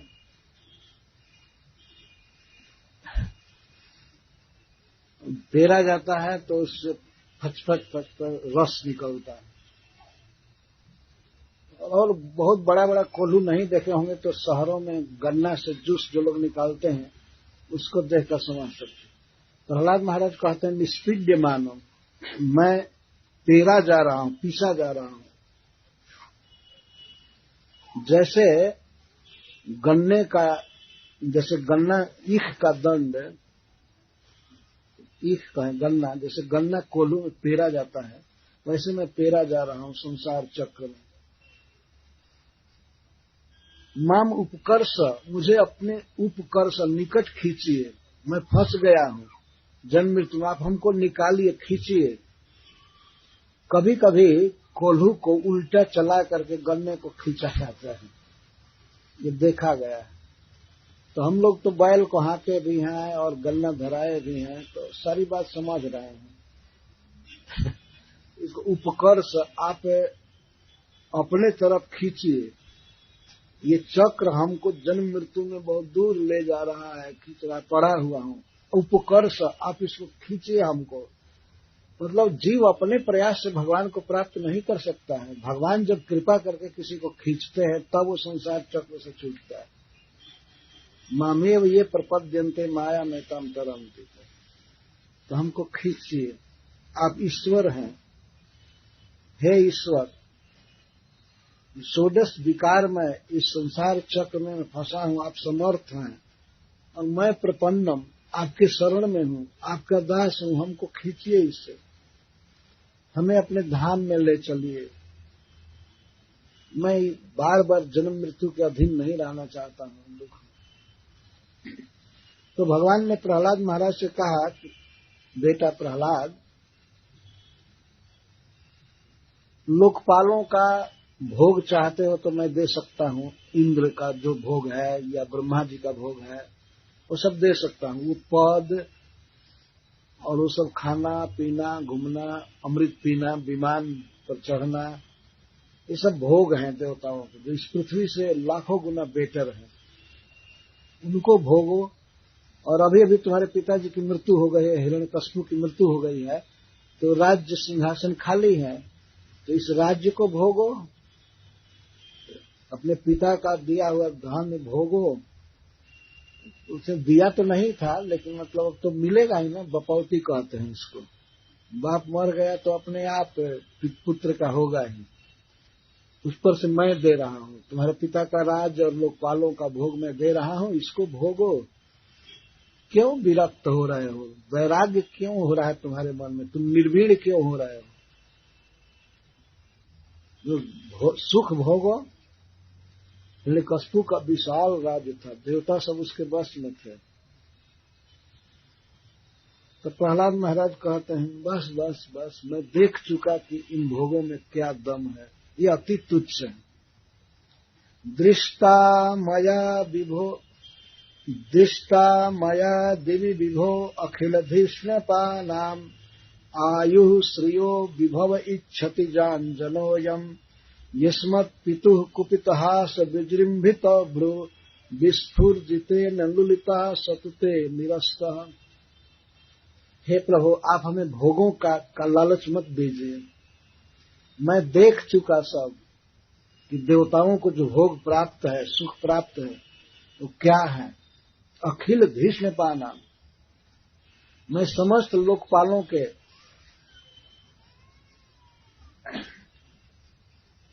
भोग को देख चुका। क्या क्या देखा, उनकी आयु भी देखा, उनका श्री देख चुका हूं, उनका वैभव, जिनकी यह जन इच्छा करता है। मनुष्य हमेशा इच्छा करता रहता है, हमको ये मिले, हमको ये मिले, ये मिले, हमको हमारी लंबी आयु हो और हमें धन प्राप्त हो, ऊंचा पद प्राप्त हो, वैभव प्राप्त हो, सफलता। मैं सब देख लिया हूं। यदि हूं 5 वर्ष का बच्चा, 5.5 वर्ष का, ये सब देख चुका, दृष्टा, बस देख लिया। इसमें कोई सुख नहीं है, ये अति तुच्छ है। तो अखिल भीष्मपा नाम, अखिल लोकपाला नाम देख चुका। क्या देख चुका? इनकी आयु को भी देखा, इनके धन को भी देखा, वैभव को देखा। इन्हीं सब की इच्छा करता है जीव। क्या देखा कि ये अस्मत् पितु, प्रहलाद महाराज कहते हैं, जब मेरे पिताजी क्रोधित होते थे, क्रोध करके और जब भौहें चलाते थे, तो उनके भौं के इशारे से ही ये सारे भोग, वैभव, पद आदि लुलित हो जाते थे, ध्वस्त हो जाते। हमारे पिताजी का मैं देखा हूं, जो क्रोध करके, ये सुना हूं, दृष्टा का मतलब है सुनना भी, क्रोध करके आंखें लाल करके और भौहों को विस्फुर्जित करते हुए जब देखते थे, तो देवता आदि अपना लोक छोड़ करके भाग जाते थे। अब भोग कौन भोगे, जीने के लाले पड़ जाते थे। कब कहां भागे, कहां जाए, कैसे जिए। इनका पद में देख चुका, का धन देख चुका, और आयु थर थर कांपते थे कि हम कब मर जाएंगे, कैसे हो जाएंगे। हमारे पिताजी के केवल भौं उलटने से, क्रोधमय आंखों से सारा ध्वस्त हो जाता था। देवता भागते थे, छिप जाते थे, और कई वर्षों तक अकेले में रहे, कोई भी भोग नहीं मिला, कोई भी नहीं, चाय भी पीने को नहीं मिला। ये वर्णन है भागवत में, कहीं कुछ भी खाने को नहीं मिलता था। देवता सब दुबले हो गए, एकदम दम निकलने लगा। अंत में ये लोग भगवान से प्रार्थना किए, तब भगवान ने कहा कि मैं अवतार लूंगा, लेकिन तब मैं मारूंगा हिरण्यकश्यप को, जब यह मेरे भक्त प्रहलाद को मारने की चेष्टा करेगा, उस समय मैं प्रकट होकर के मार दूंगा। तो हिरण्यकश्यप के केवल नाम को सुन करके, दूर से क्रोधमयी मुद्रा को सुन करके सब खान पान, अपना घर द्वार, बीबी बच्चा छोड़ करके एकांत में भाग जाते थे मेरू पर्वत की गुफा में, और दिन गिनते थे, केवल जपते थे हरे कृष्णा कृष्ण कृष्ण हरे हरे राम राम राम। तो प्रहलाद महाराज कहते हैं, हम वो भोग लेकर क्या करेंगे, हमने तो देख लिया उसका क्या कीमत है। देवताओं की आयु, वैभव, धन आदि सब देख चुका मैं। जब मेरे पिता के क्रोध करने पर ही सब तबाह हो जाते थे, उनको पद सुखी नहीं कर सकता था, उनका धन बेकार हो गया, सब ध्वस्त हो गए, तो मैं वो लेकर क्या करूंगा। अच्छा, आप कहते हैं कि पिता का धन लो, हिरण्यकश्यप का राज लो, तो हिरण्यकश्यप के क्रोध करने पर सब देवता बिल्कुल दुख में पड़ गए थे, हाय हाय कर रहे थे, सुख भोग नहीं भोग रहे थे, और सतुते निरस्त, और हिरण्यकश्यप हमारा बाप, वो भी आपके द्वारा निरस्त, खत्म कर दिया गया। जिसके भौं उलटने से, क्रोध करने से देवता सब तबाह हो जाते थे, उनका पोजीशन देख लिया, कोई सुख नहीं है। और जो सबको तबाह कर दिया, सबका मालिक बना था, वो भी आपके द्वारा पेट फाड़ करके यहां फेंक दिया गया। सतुते निरस्त। क्यों हम ऐसा पद चाहें? इसमें क्या जीवन सेफ है या सुख है? कोई सेफ्टी नहीं है, कोई सुख नहीं है। देवता अपने को मानते हैं कि हम सेफ, बिल्कुल सेफ हैं, लेकिन हिरण्यकश्यप उनको तबाह कर दिया। उससे अच्छा था मर जाना। जितना दुख दिया था हिरण्यकश्यप, उससे वास्तव में मर जाना अच्छा था। सांस लेने में भी डर लगता था इन लोगों को, देवताओं को। भागवत वर्णन करता है किस तरह वे लोग अपना दिन गिन रहे थे कि हाय कब मरेगा, कैसे क्या होगा, ये होगा वो होगा। पितर लोग जब स्तुति किए भगवान की, तो वे लोग बोल रहे हैं, और किन्नर लोग कहते हैं प्रभु ये दुष्ट हमसे पालकी ढोआ रहा था। हम लोग कभी पालकी नहीं ढोए, लेकिन इतना भारी खा पी करके इसका शरीर था बलवान, और हम लोगों को बेगार में कहता था पालकी ढो, अन्यथा मरने के लिए तैयार रहो। क्या पोजीशन करेगा? प्रहलाद महाराज कहते हैं देख लिया सब देवताओं को, और हिरण्यकश्यप के प्रताप को भी देख लिया, जो आपके नख से फाड़ कर फेंक दिया गया। हमको भोग नहीं चाहिए, हमको आपकी भक्ति चाहिए। ठीक है, तो तुमको चाहिए क्या? प्रहलाद महाराज ने कहा हमको भोग नहीं चाहिए लोकपालों का, मनुष्यों का तो कहना ही नहीं। बंबई, दिल्ली, हैदराबाद के भोग की क्या कीमत? देवताओं का भी भोग मुझे नहीं चाहिए। यहां तो कोई भोग है नहीं वास्तव में, यहां तो केवल दुख है। पर मूर्खता बस मनुष्य मान रहे हैं कि हम सुखी हैं, ये है वो है। न कोई आयु है, न धन है, न बहुत बड़ा पद है जो रक्षा हो सके। यहाँ तो बड़ा से बड़ा जो पद है 5 साल के लिए है, और 5 साल चला दिए तो यही काफी सफलता मानते हैं, है ना? वो भी डर बना रहता है कि हाय 5 साल के बाद क्या होगा, हमारी कुर्सी कहाँ जाएगी, डर लगा रहता है। क्या सुख मिलेगा? क्या यहाँ का पद है? इस पृथ्वी पर तो कोई भोग है नहीं। देवताओं का पद लाखों लाख बरस के लिए सुरक्षित रहता है। वो तो अकस्मात हिरण्यकश्यप ऐसा हो गया तो उसने तबाह कर दिया, लेकिन मनुष्यों की अपेक्षा वे ज्यादा सेफ है। तेतम भुक्त्वा स्वर्ग लोकम विशालम, स्वर्ग के विशाल सुख हैं, पृथ्वी से कोटि गुना अच्छे हैं, लेकिन फिर भी वो नाशवान है। इस पृथ्वी पर तो कोई भोग है ही नहीं। तो प्रहलाद महाराज कहते हैं जस्मा देवम तस्मात्, जब ऐसी दशा है, भोगों में कोई सार नहीं है, तुच्छ है, अतः तस्मादमुस्तनुभृता महमाशिषोज्ञ आयु श्रियम विभव मैन्द्रियमा विरिंचात् नेच्छामिते विल्लिता उरुविक्रमेण कालात्मनोपनयमाम निज भृत्य पार्श्वम। भगवान ने कहा कि प्रहलाद तुम भोग नहीं चाहते हो, देवताओं का या हिरण्यकश्यप का राज्य नहीं चाहते हो, तुम्हारी इच्छा क्या है, क्या चाहते हो, किसको श्रेष्ठ मानते हो? प्रहलाद महाराज ने स्पष्ट कहा प्रभु हमको और कुछ नहीं चाहिए, मुझे अपने भक्तों का संग दीजिए, मैं यही चाहता हूं, मेरे जीवन में बस यही इच्छा है। वो अंतिम लाइन में कहते हैं उपनय माम निज भृत्य पार्श्व, मैं शरीरधारियों के आशीष को, वरदान को, भोग को नहीं चाहता हूं, क्योंकि ज्ञ मैं जानकार हूं, मुझे पूरा पता है कि इन भोगों में कोई दम नहीं है, इनका परिपाक, इनका परिणाम क्या होता है, अंततः जीव दुख में ही गिरता है, इसको मैं जानता हूं।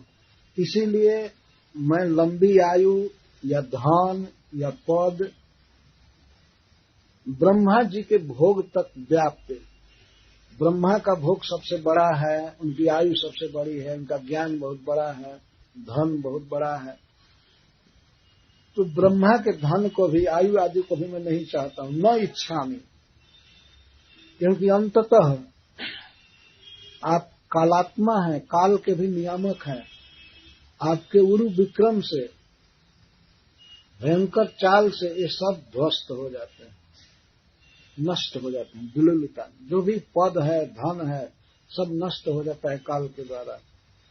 हमारी केवल ये इच्छा है कि आप उपनय माम निज भृत पार्श्वम, अपने सेवकों के पास हमको ले चलिए, जहां आपके भक्त रहते हैं। मैं उन भक्तों के बीच में आपकी कथा का श्रवण करूंगा, कीर्तन करूंगा, बस यही इच्छा है। भोग भोगने की इच्छा नहीं। एक तरफ भोगों की बात की जा रही है, स्वर्गीय भोग या ब्रह्मलोक के भोग, और एक तरफ भक्तों का संग। प्रहलाद महाराज कहते मुझे भक्तों का संग चाहिए, मुझे ये सब भोग नहीं चाहिए। और जबकि साधारण पब्लिक इच्छति जान जनोयम, अयम जन, अज्ञानी जीव जन्म में पड़ा हुआ यही इच्छा करता है कि हमको धन मिले, हमको पद मिले, हमको लंबी आयु मिले, बहुत दिन जिए। जी कर करें क्या? जिए और खूब खाएं, भोगें। मुझे यही उदय नहीं कि बहुत दिन जी करके और भगवान की भक्ति करें। अगर व्यक्ति जीना चाहे बहुत दिन तक, बहुत वर्षों तक, और भक्ति करे, तब तो ठीक है। जीने के लिए भक्ति करना है। कुछ लोग तो जीते हैं खाने के लिए, पर अच्छे लोग हैं वो खाते हैं जीने के लिए। और जीते किस लिए हैं? जीवस्य तत्व जिज्ञासा। तत्व क्या है? ब्रह्मेति, परमात्मेति, भगवानेति। सब ब्रह्म जिनका नाम है, परमात्मा जिनका नाम है, भगवान जिनको कहते हैं, उनके बारे में सुनना, बोलना, सोचना, यही जीवन का फल है। इसके लिए जीते हैं। लेकिन साधारण लोग जीना चाहते हैं, जी करके बहुत दिन भोग भोगें, बहुत दिन खाएं, बहुत दिन पिएं, बहुत दिन ऊंचे पद पर रहे, पर काल रहने नहीं देता। काल रहने नहीं देता। अच्छा, ये तो आगे की बात है कि काल मार देता है सबको, सबका शरीर नष्ट कर देता है, भोग, सुविधा, पद, धन सब कुछ नष्ट कर देता है। वर्तमान काल में भी जीव को कोई सुख नहीं है। आगे के श्लोक में बता रहे हैं। कुत्राशिषः श्रुति सुखा मृग तृष्णि रूपः क्वेदम कलेवरमशेष रुजाम विरोहः निर्विद्यते न तु जनो जदपीति विद्वान् कामानलम मधुलवैः समयं दुरापैः। हे प्रभु, वर्तमान समय में भी किसी को कोई सुख नहीं है। कुत्राशिषः श्रुति सुखा मृग तृष्णि रूपा। संसार के जो भी सुख है, शब्द, रूप, रस, गंध, स्पर्श, चाहे खाने के, देखने के, सुनने के, छूने के, जो भी विषय है, ये श्रुति सुखा, केवल सुनने में ये सुख है। जब आदमी सुनता है भोगों के विषय में कई प्रकार की बातें, तो उसे लगता है कि ये हमें प्राप्त होगा तो ये हमारे लिए बहुत बड़ा सुख है। लेकिन जब प्राप्त होती है वस्तु, तब कोई सुख नहीं होता। जैसे प्रचंड अग्नि में फतिंगा, प्रचंड अग्नि को फतिंगा दूर से देखता है, तो देखता है तो सोचता है कि यह आग की जो लपट है पीत वर्ण का बहुत सुंदर है, इसका मैं आलिंगन करूंगा, इसका स्पर्श करूंगा। तो जब तक वो इस भावना में है कि अग्नि सुखद है, तो देखने में सुखद है, लेकिन जब ही फतिंगा पहुंचता है अग्नि के पास, उसके पंख जल जाते हैं, छटपटा करके मरने लगता है। प्रहलाद महाराज कहते हैं कि संसार के जो भोग हैं, मनुष्य उसके विषय में सुनता है और सुनने पर उसके मन में बड़ा सुख मिलता है। श्रुति सुखा, सुनने भर का सुख है। श्रवण सुखा, श्रुति सुखा। और देखने में क्या है? देखने में केवल मृग तृष्णि रूपा, मृग तृष्णा की तरह है। जैसे मरुभूमि में हरिणों को प्यास लगती है तो वहां सूर्य की किरणों के कारण आगे दिखता है कि जल लहरा रहा है, सरोवर जैसा दिखता है। आप लोगों ने कभी कभी गर्मी के दिन में देखा होगा, रोड पर जब कार दूर रहती है तो लगता है कि पानी लगा हुआ है, पानी है। हमने इसको देखा है प्रैक्टिकल। लेकिन जब कार निकट चली जाती है, वो बाहर निकट चला जाता है तो कोई पानी नहीं। तो मृगों को जो मरुभूमि में प्यास से छटपटाते रहते हैं, इधर से जाना इधर जाना, उनको कहीं कहीं सरोवर दिखता है आगे, तो वहां दौड़ कर जाते हैं कि यहां पानी पिएंगे। और वहां जाने के बाद वो देखते हैं केवल बालुका है, कोई पानी नहीं है। तो वहां से फिर दूसरी जगह पर दिखाई पड़ने लगता है कि वहां सरोवर है, वहां पानी है। तो वहां से दौड़ते हैं उस तप्त बालुका में, इधर से उधर दौड़ना, इधर से उधर दौड़ना, इंडिया से अमेरिका जाना, अमेरिका से यूरोप जाना, ऑस्ट्रेलिया जाना, फिर हैदराबाद से बॉम्बे जाना, बॉम्बे से दिल्ली जाना, इधर उधर तड़पते हुए अंत में मृत्यु के शिकार हुए। कुछ सुख नहीं मिलता, वास्तव में कोई सुख नहीं है। देखा जाता है जो वायुयान से चलते हैं तो उनको दूसरे लोग सोचते होंगे ये बड़े सुखी हैं, लेकिन वायुयान से चलने वाले लोग भी उतना ही दुखी हैं। तो थोड़ा भी लेट करने लगता है विमान तो कहते हैं हाँ यार, बैलगाड़ी बना लिया, हमारी ड्यूटी छूटेगी, हमारा कर्म छूटेगा, इतना देर हो रहा है, मैं जानता तो इससे नहीं गया होता। ऐसे लोग कहते हैं, है कि नहीं? इसको देखा गया है। तो यहाँ सुख नहीं है, वहां सुख है, इस स्थिति में सुख नहीं है, उसमें सुख है, वो सुखी है, वो सुखी है। तो जैसे मृग प्यास से दौड़ते हैं, उनको पानी नहीं मिलता है, केवल तड़फड़ाहट, केवल श्रम हाथ मिलता है, इस तरह से लोगों की दशा है। ये केवल देखने भर का सुख है, केवल सुनने भर का सुख है, परिणाम में सुख नहीं है। यदि किसी को भोग भोगने को भी मिले तो वो भोग सुखमय है ही नहीं। इस संसार में सबका अनुभव है, स्पर्श सुख, स्त्री आदि का सुख अंततः दुखद है, दुख में परिणत होता है। भगवान गीता में बताते हैं कि जो पहले सुख जैसा प्रतीत हो और अंत में दुख हो, वो तामसी सुख है, सुख नहीं है वास्तव में। सात्विक सुख वो है जो पहले कष्ट जैसा मालूम हो, तपस्या करनी पड़े, पर अंत में सुख होना चाहिए, तो सात्विक सुख। तो यहाँ के जो भी भोग हैं, किसी भी देश के, किसी भी काल के, चाहे स्पर्श, चाहे दर्शन अथवा श्रवण या घ्राण या स्वाद, जीभ से खाना, जो भी है, सब अंत में दुख पर्यवसायी है। तो श्रुति सुखा, एक तो भोगों में कोई दम नहीं है, ये दुखमय है। और भोगों को भोगने वाला शरीर क्वेदम कलेवरम अशेष रुजान विरोह, अब जिस शरीर से ये भोग भोगे जाते हैं वो शरीर ही समस्त लोगों की जन्मभूमि है। अशेष रुजान विरोह, अशेष मतलब समस्त, समस्त रुजाम रोगाणाम उद्भव स्थानम विरोह, जहां पर सभी रोग जन्म लेते हैं। मनुष्यों के शरीर में ही सारे रोग जन्म लेते हैं, दीवाल में और पृथ्वी में रोगों का जन्म नहीं होता है। कैंसर किसी दीवाल को थोड़े हो रहा है, या कार को भी नहीं हो रहा है, बस को भी नहीं, मनुष्यों के देह में सारे रोग हो रहे हैं। तो जिस शरीर से ये भोग भोगे जाएंगे वो शरीर ही समस्त रोगों की जन्मभूमि है। क्या भोगेंगे?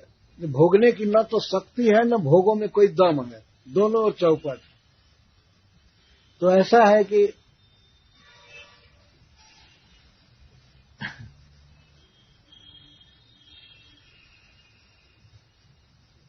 गोस्वामी तुलसीदास जी एक चौपाई में लिखते हैं, मुकुर मलिन और नयन विहीना, राम रूप देखहि किन दीना।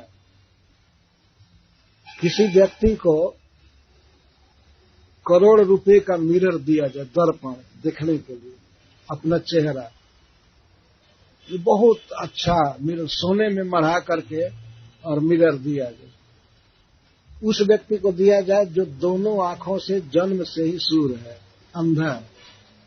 तो एक तो अच्छा हाँ मैं उल्टा कह दिया, दर्पण बिल्कुल फूटा हुआ हो या अलकतरा पोता हुआ है, दर्पण में दिखाई नहीं दे सकता है, और आंख भी फूटी है, आंख नहीं है और दर्पण भी बिल्कुल गंदा है, तो क्या कोई देखेगा उसमें।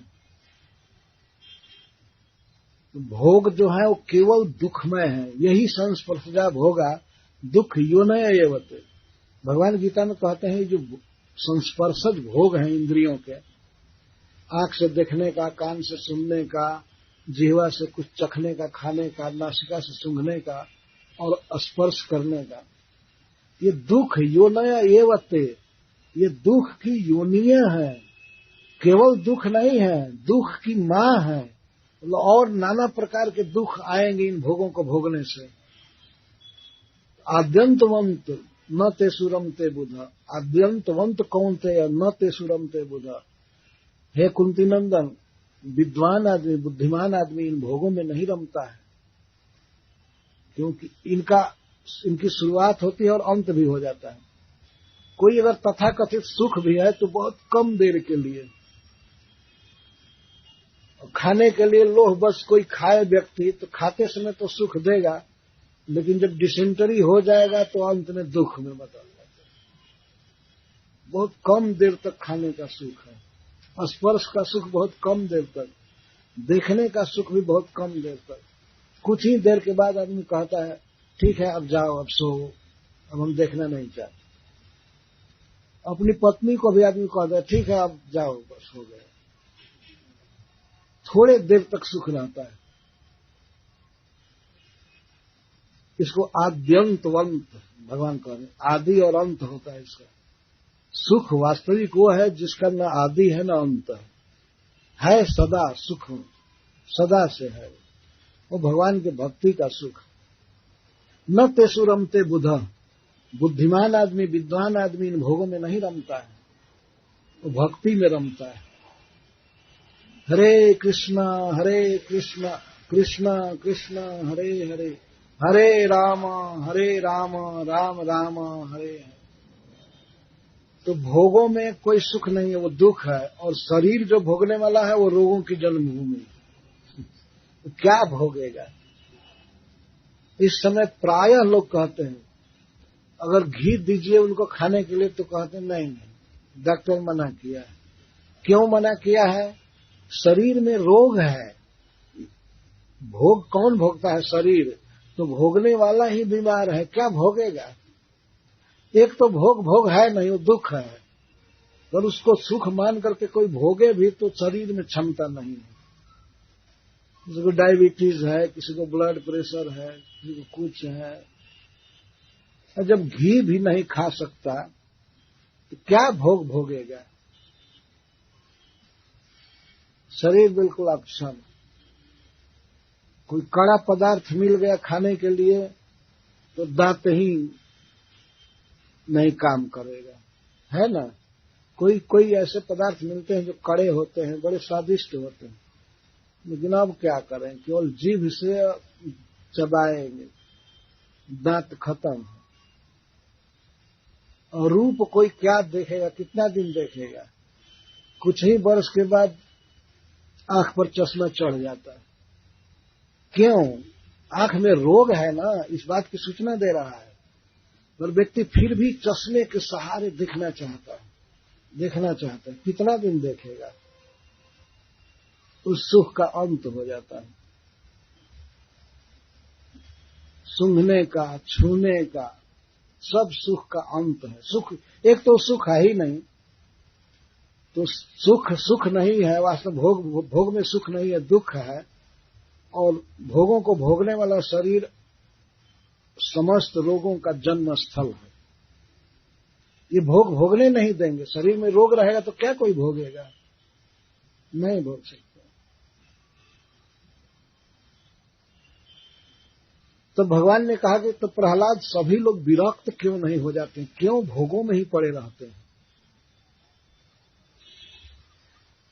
तो प्रहलाद महाराज कहते हैं निर्विद्यते न तु जनो यद्यपित विद्वान। जी प्रत्येक व्यक्ति विद्वान है, विद्वान का अर्थ जानकार, इसको जानता है कि भोगों में सुख नहीं है और शरीर रोगों की जन्मभूमि है, भोगों में केवल दुख है, इसको सब लोग जानते हैं। यद्यपि विद्वान तदपि न निर्विद्यते, फिर भी निर्वीण नहीं होते हैं, उबते नहीं है संसार से कि अब तो माला उठा करके भगवान का जप करें, लेकिन नहीं जप करते, भोगों में ही पड़े रहते हैं। भोग नहीं पाते हैं शरीर के रोग के कारण, और ये भी अनुभव होता है कि हाय हाय ये तो दुख है, अरे मैं बेकार भोग भोगा है तो दुख है, ये भी अनुभव मिलता है, एक्सपीरियंस मिलता है। और शरीर का एक्सपीरियंस तो है ही कि कुछ भोगा नहीं जाता है। वैसी गते कह काम विकार, श्रीपाद शंकराचार्य जी कहते हैं कि आयु बीत जाने पर बुढ़ापा में अब कहाँ काम वासना रहती है। व्यक्ति चाहता है स्त्री का सुख लेना, भोगना, लेकिन इंद्रिया काम ही नहीं करती, दम ही नहीं रहा। ये शरीर रोगों की जन्मभूमि, इसको जानता है, देखता है, फिर भी विरक्त नहीं, फिर भी कोई वैराग्य नहीं। क्यों? कामानलम मधुलवई समयन दुरापई,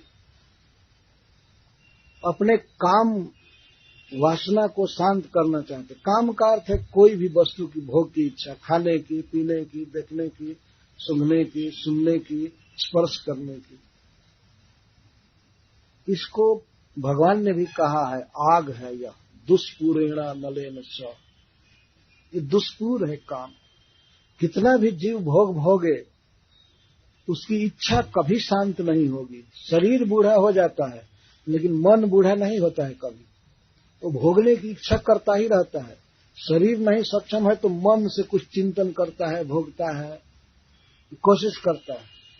ये दुष्पूर अनल है, ऐसी आग है जो कभी पूरा नहीं हो सकती, बल्कि जितना ईंधन डालेंगे उतना ही और भभकेगी आग।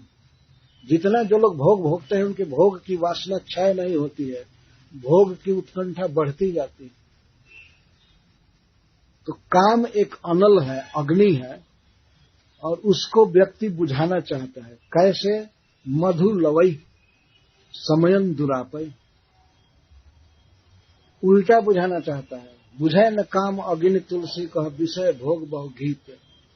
मधु लवई, मधु की बिंदुओं से थोड़ा थोड़ा घी से, घी को ही मधु कहते हैं, घी से, मधु से उस आग को बुझाना चाहता है।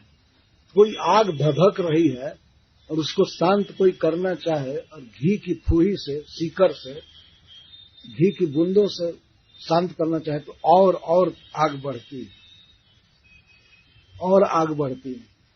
तो ये उस अग्नि को समन करना चाहता है, अपनी काम वासना को, अपनी इच्छा को शांत करना चाहता है। और जबकि वो भी जो घी की बिंदुएं हैं, मधु की बिंदु हैं, वही दुरापई, बहुत कठिनाई से इसको मिलती है। भोगने के लिए पैसा चाहिए और सामान चाहिए, कई चीज चाहिए, वो बहुत कठिनाई से इसको मिलती है। दुरापई, दुस्साध्य है।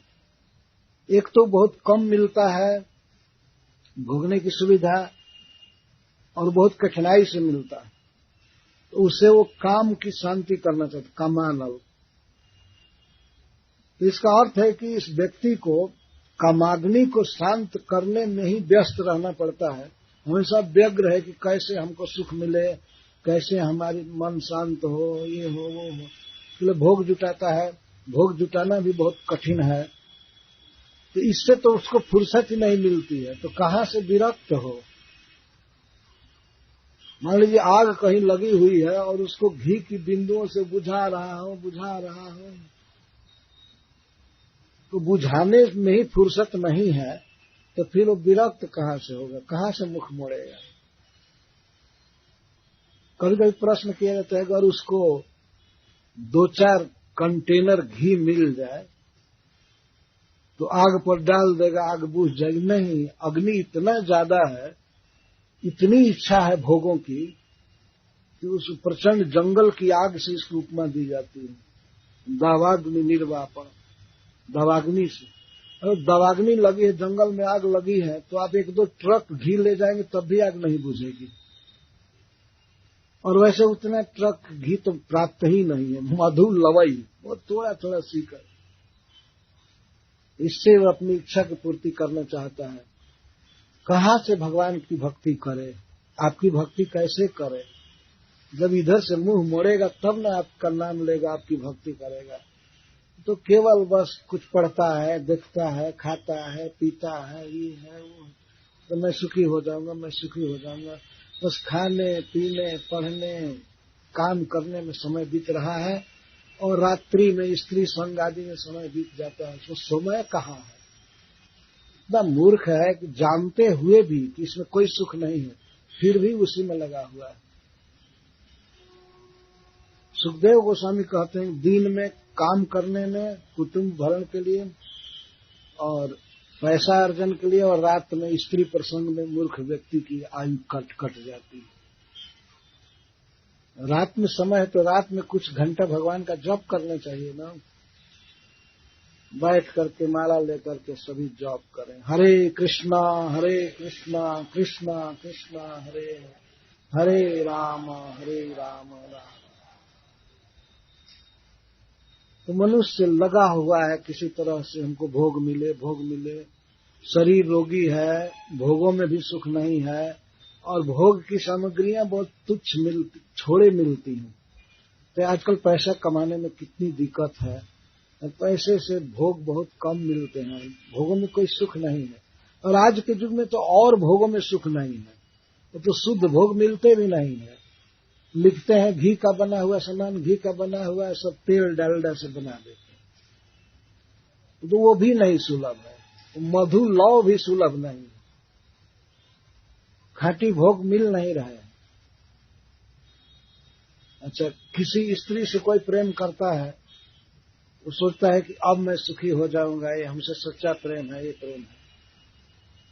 और तब तक कुछ दिन के बाद मन फट जाता है, वो किसी दूसरे लड़के के साथ चली जाती है। अच्छा, यही कोई दूसरा गर्लफ्रेंड रख लेता है। इस तरह से भोग छड़ी, कोई प्रेम नहीं है।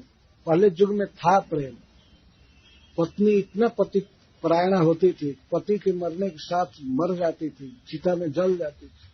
वो क्या त्याग था, उस प्रेम में तो सुख है। आज कहाँ प्रेम है किसी का, कोई प्रेम नहीं। इतना ही काफी है कि डिवोर्स नहीं हो रहा है, यही काफी है। और वास्तव में इस युग में उसी को पतिव्रता माना जाएगा जो पति के साथ रह जाए, भले सेवा न करे लेकिन रह जाए अस्थिर, तो वो पतिव्रता ही है।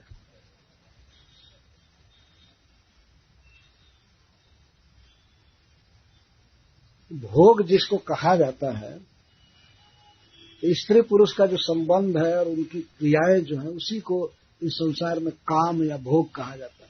वैसे किसी भी वस्तु को भोगने की जो इच्छा है उसको काम कहते हैं, लेकिन भोग है नहीं, और भोगने वाला शरीर रोगी है। तो इस तरह से जीव दुखी है। तब भगवान पूछते हैं, प्रहलाद तो तुमको कैसे निर्वेद हो गया, तुमको कैसे वैराग हो गया? मैं तुमको कह रहा हूं कि भोग भोगो, देवताओं की आयु प्राप्त करो, अप्सराओं को प्राप्त करो, स्वर्ग का राज, ब्रह्मा जी का राज, हिरण्यकश्यप का सारा राज, फिर भी तुम नहीं ले रहे हो, और ये कह रहे हो कि सब लोग भोगों में पड़े हैं, उनको वैराग नहीं है। तुम में वैराग कैसे आ गया? प्रहलाद महाराज कहते हैं, केवल आपकी कृपा से। इस अगले श्लोक में कहते हैं, क्वाहम रजः प्रभवै शतमोऽधिकेऽस्मिन् जातः सुरेतर कुले क्वतवानुकंपा न ब्रह्मणो न तु भवस्य न वै रमाया जन्मेर्पितः शिरसि पद्मकरः प्रसादः। भगवान पूछते हैं कि तुम में कैसे वैराग आ गया, मेरे प्रति भक्ति आ गई? तो कहते हैं, केवल आपकी कृपा से। तो हम में कहाँ योग्यता है? क्व अहम रजः प्रभव, कहाँ मेरा जन्म रजोगुण में हुआ है, असुर कुल में हुआ है। यह असुर कुल का विशेषण है। असुर रजोगुणी होते हैं। ये काम करो, पैसा कमाओ, भोगो, ये करो, बस यही रजोगुण का काम। तमोधिकेस्मिन, और जिस कुल में, जिस असुर कुल में तमोगुण अधिक है, सत्वगुण का तो नामो निशान नहीं है, ऐसे कुल में मेरा जन्म हुआ। मैं सब तरह से अयोग्य व्यक्ति हूं। मुझमें कहां से भोगों से वैराग हो सकता है। वास्तव में भोगों से वैराग तो जो सत्वगुण में है या भगवान का भक्त है उसमें होता है ना। बाकी सब दुनिया के लोग तो भोगों के को इकट्ठा करने में और भोगने में पड़े हुए हैं। तो मेरा जन्म ही रजोगुणी परिवार में हुआ है, और जिस परिवार में तमोगुण अधिक है, सुरेतर कुल है, देवता से भिन्न असुर कुल में जाकर मैं जन्म लिया हूं। मैं अपने तरफ देखता हूं, मुझमें कैसे वैराग्य हो गया, कैसे आपके चरणों में भक्ति हुई। मैं सब तरह से अयोग्य हूं। कहां मैं अयोग्य अनक्वालिफाइड व्यक्ति, और कहां आपकी अनुकंपा, आपकी कृपा दीनहीन पर ही बरसती है। मैं योग्य नहीं था, लेकिन आपने कृपा किया हम पर। आपकी कृपा की क्या पहचान है, कैसे माना जाएगा कि आप हम पर कृपा किए हैं। भगवान मानो पूछें, तुम कैसे मानते हो कि तुम पर हमारी कृपा है। तो प्रहलाद महाराज कहते हैं, हे प्रभु, अभी अभी आपने अपना पद्म करह, अपना हस्त कमल मेरे सिर पर रखा, यह प्रसाद दिया हमको, जो प्रसाद ब्रह्मा को भी सुलभ नहीं हुआ।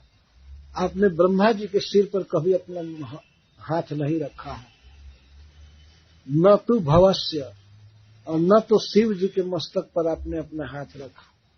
न वही रमाया, आप रमा जी का, श्री जी का पाणी ग्रहण किए हैं, हाथ पकड़े हैं, लेकिन श्री के सिर पर कभी हाथ नहीं रखा। और वही कर कमल आप हमारे सिर पर रखे।